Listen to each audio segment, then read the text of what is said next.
Increasingly, farm technologies are falling under the umbrella of the Internet of Things. As many of you out there will know, connected electronics aren't new on farms. For instance, New Zealand innovators Harvest Systems have been installing systems to help orchardists monitor their crops and the conditions they grow in since the 1990s. But this sort of technology is becoming increasingly useful and more affordable. And the importance of location plays a big part in terms of how farmers and growers can best use and interpret the data collected by these types of sensors. If you've been watching our other videos, you'll be more than familiar with a dashboard by now. Dashboards are an effective means of communicating key performance indicators at a glance, and this one is no exception.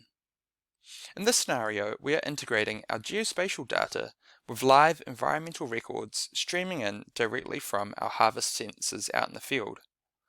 This includes variables such as rainfall, humidity, air temperature, wind speed, and more. I can filter the graphs based on location,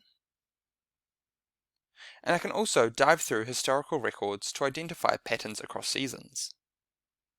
And best of all, this information is just another layer in my map, meaning I can bring it into my other maps and apps across the platform.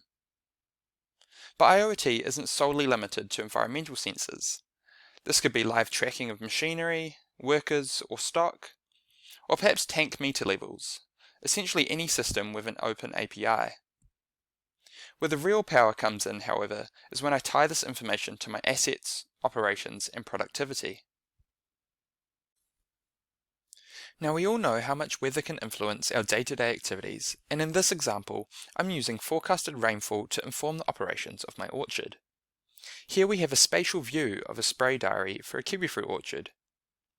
On the left, you can see upcoming spray activities sorted by date, and as you can see, some of these records are highlighted in blue with a rain symbol. This signals to the orchard operator that based on our current weather forecast, it is due to rain on the days these activities are planned for. This can be particularly helpful if a chemical cannot be sprayed during wet conditions, or to perhaps reschedule our field crew's tasks for the day.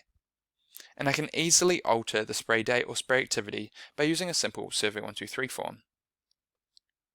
Now this is just one example of how we can connect seemingly siloed technologies, a spray catalogue and a weather sensor into a single view.